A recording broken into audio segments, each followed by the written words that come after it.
When I looked at my phone, I saw that my mother-in-law, Martha, had called me 13 times. I groaned to myself, realizing she was probably calling about money again. Just as I was thinking about this, my phone buzzed again. "Hello," I answered. Martha started yelling right away, demanding to know where her $3,000 allowance was for the month. I tried to explain that the money hadn't been deposited yet, that she didn't care about my situation at all. She just wanted what she wanted.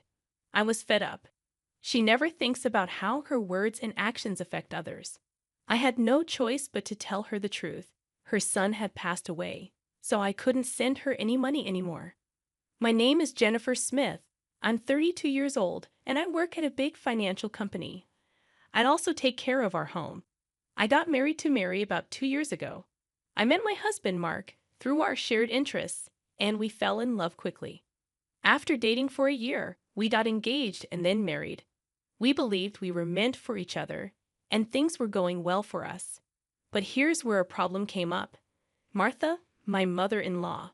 Mark's father had passed away a few years ago, and since Mark didn't have any siblings, Martha was his only family. The trouble started when I first visited her home to meet her before our wedding. "Nice to meet you, Martha," I said, but she didn't seem pleased. "So, you're Mark's fiancée," she said with a hint of disapproval. "Ah, yes, my name is Jennifer Miller," I replied. "You're quite plain, aren't you?" "I wonder what Mark sees in you," she said, and I couldn't tell if she was joking or serious. Her words shocked me, coming from the mother of the man I loved. Seeing my reaction, Mark frowned at his mom. "Mom, why are you being so harsh? How can you say such things about the person I chose?" he asked. "No, Mark, I'm just trying to find the right woman for you," Martha replied. "But I chose her." "You have no right to interfere," Mark insisted. The argument got tense, and I couldn't intervene since it was my first meeting with Martha. Despite the awkward atmosphere, we managed to express our intention to marry. But as we were leaving, Martha called out to Mark. "Can I have a word, Mark?" she asked, sounding a bit unhappy. "You'll still send me the allowance after you get married, right?" she asked. "What promise?" Mark replied. "You know, the allowance," Martha reminded him. "Oh, that. Yes, I'll take care of it. Can we not discuss it here, please?" Mark replied, a bit uncomfortable. The tension between my husband and his mother lingered in the car on the way home. I finally asked Mark about what had been bothering me. "Hey, Mark, about the conversation you had with your mom as we were leaving." "Yeah, I should have told you about it, Jennifer.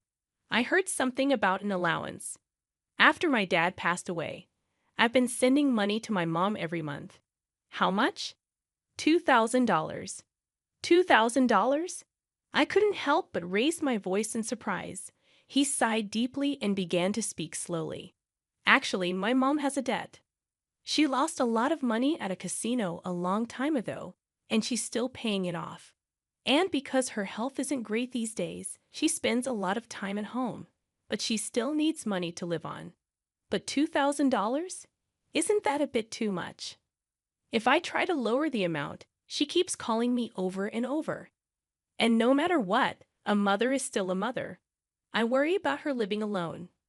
I see, Mark is really devoted to his mother, but of course, that makes sense. Since his father passed away, Martha has been the only family he has left. Regardless of her character, she's still his beloved mother. At that time, I only thought of my husband as a kind person. 2 months after our wedding, during my lunch break one day, I received a phone call on my smartphone. The call was from Martha. When I answered with a hello, Martha began to speak in a cheerful tone. "Jennifer, long time no see. Can we chat for a bit?" "Yes. What can I do for you?" "Well, I was hoping you could start sending me money." "Excuse me?" I was so taken aback I couldn't find the words to respond. However, Martha seemed excited to continue the conversation. "You mentioned before that you're working for a financial company, right? That means you have a good salary, doesn't it?" "Well, not exactly." "What? You're lying to avoid giving me money?" "That's not what I mean." "Then what is it?" "But Martha, you're still receiving financial support from Mark, aren't you?" I asked. Martha responded defiantly, "So what?" I sternly stated what I felt. "Martha, receiving $2,000 monthly support is a big deal, and yet you're asking for more." Really? You think so? If you were to send me an additional $1,000, I could avoid burdening Mark, Martha replied. What do you mean by that? Well, I have Mark as a guarantor for my debts. If I fail to make payments, the debt collectors will go after him. Do you understand? But aren't you using part of Mark's $2,000 to pay back the debt? I'm short. I haven't told Mark. But I have a significant amount of debt. Martha confessed. Even her husband was unaware of it. Having children in the future would increase our expenses. In addition to that, taking over Martha's debt was not an easy task. But if Martha's payments fall behind and the debt falls onto Mark, the interest will likely have accumulated significantly by that time. If I refused to send money, it would eventually become a problem for my husband as well. It was better for Martha to pay off her debt now. Thinking along those lines, I reluctantly agreed to Martha's proposal. All right, I'll start sending you money. Really? Good, Jennifer. I knew you would say that. The total, with Mark's contribution, will be $3,000. But this means you can pay off your debt, right? Martha asked eagerly. Yes, of course. I should be able to pay it all off in about a year. You promise, right? You'll make sure to pay off all your debts? I get it. So, I'll be expecting it from this month onwards. Martha ended the call abruptly. Physical exhaustion from work combined with this emotional burden only added to my stress. $1,000 a month? That's gonna be rough. But it's also to prevent future problems for us. After all, if Martha can't make a living, it will upset Mark as well. That night, I promptly reported the matter to my husband. He told me I didn't have to do this. But I had already given my word to Martha, and it was a decision made for our future well-being. Mark expressed his gratitude and understanding, even as he maintained a sorry expression throughout. Time flew by, and 2 years have passed since then. The financial aid we thought would end in a year is still ongoing, and even now, we are transferring $3,000 every month to Martha. What's more, about 2 months ago, Mark fell ill and has been unable to go to work. He's on sick leave, so he's receiving disability benefits, but it's a mere pittance compared to his previous salary. Last month, I managed to transfer $3,000 to Martha from my savings, but it would be very challenging if this situation continues. Unbelievably, Martha has not once come to visit her sick son. We have told her about his hospitalization, but she doesn't show up to see him and only contacts me to ask, "You're still sending the money, right?" I was so angry that I decided to confront Mark about the issue. Mark, listen, don't you think it's wrong that Martha is only concerned about money, even though you're in such a state? We need to think seriously about what to do going forward. Yeah, I've been thinking the same thing. I don't want to put more strain on you, Jennifer. This month, too, she's been bombarding me with calls and messages asking if we've sent the money yet. Are you serious? How can she only think about money when her own son is sick? Mark showed his anger at his mother, his face slightly worn.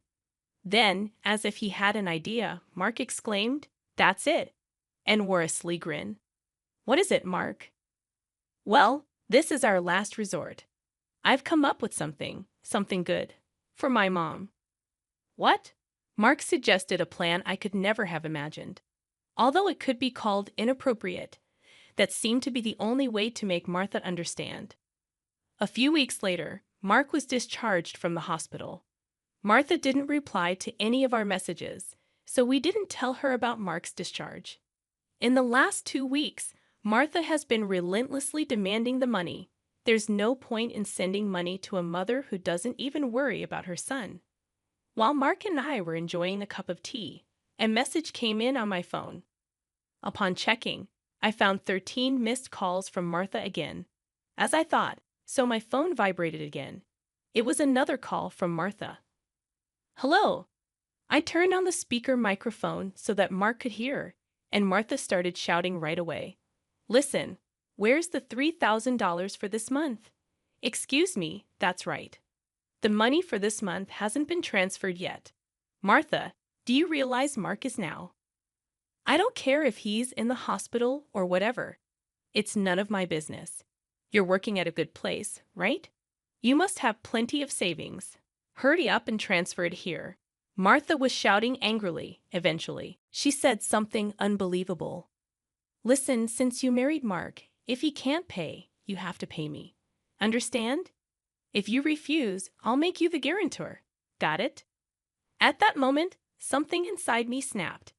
She was displaying her desires openly without considering our situation at all.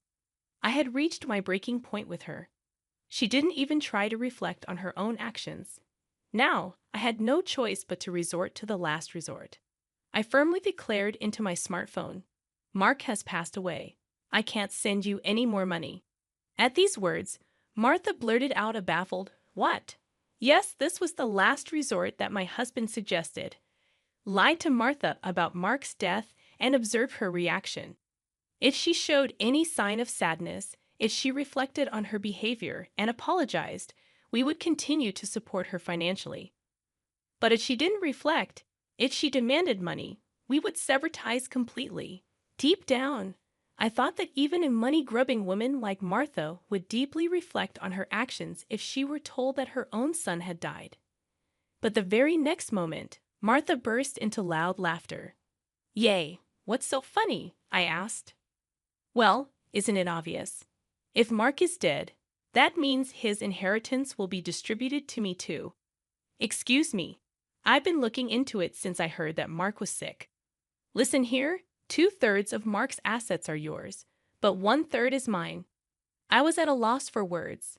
I never thought that when she first heard that her son was sick, she wouldn't look into treatment, but into how the inheritance would be divided. My anger surpassed. I was simply dumbfounded. My husband seemed to feel the same way, and as our eyes met, he slowly nodded. This was the signal to continue with the plan. I once again said to Martha in a strong tone, "Martha, did you hear what I said? Mark is dead." "I heard. What about it? Aren't you sad your own son passed away before you? You just make sure to send me some. I won't let you get away with not doing it." With a click, the phone line was cut off, and a dial tone echoed. I glanced at my husband and saw that he was shaking, his face red with anger. "Mark, are you okay?" I asked. My husband looked into my eyes and said, "I'm cutting ties with her. She'll likely come here eventually demanding money.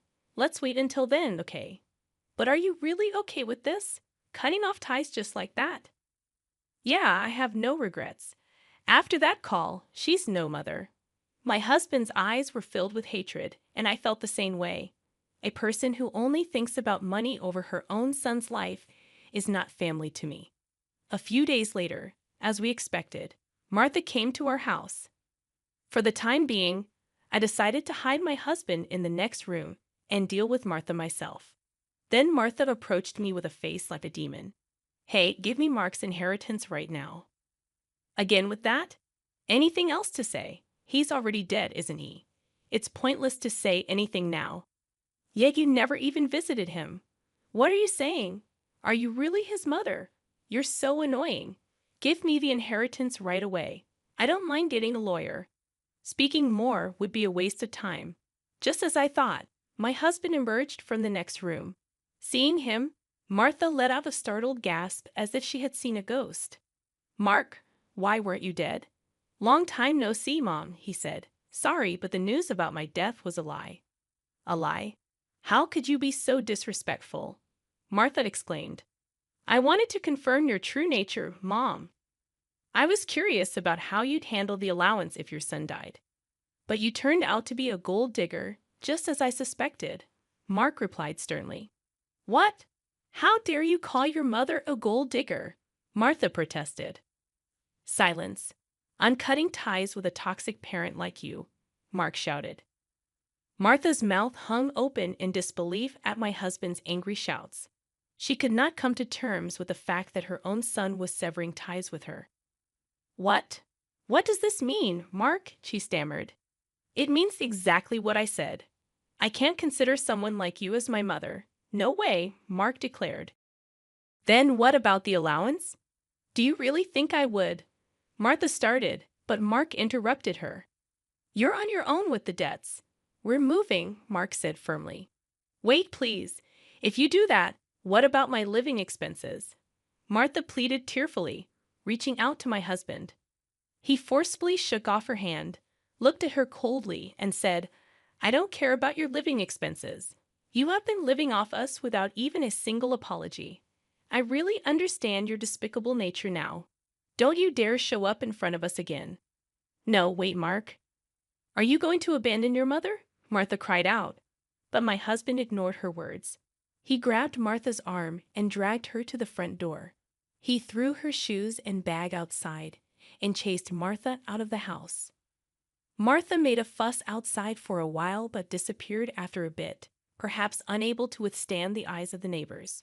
She tried contacting us multiple times, but we ignored all of her attempts. We set Martha's number to be automatically rejected, and we finished moving. Regarding the matter of co-signing for the debts, it became invalid since Martha had made Mark the co-signer without his consent, and therefore he was not responsible. Without the allowance from us, Martha seems to be leading a miserable life.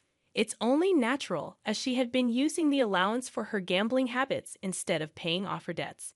She still has a mountain of debts and is chased by debt collectors every day. She can't gamble anymore and seems to be working from dawn to dusk for the foreseeable future. It's unlikely that she will be able to pay off her debts completely. She will have to keep working until she is unable to move.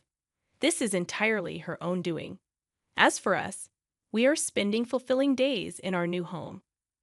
My husband's condition has stabilized, and he has returned to work after some time. Now there's a new life growing in my belly. We're going to have an additional member in our family next year. From now on, we want to spend happy days as a family of 3.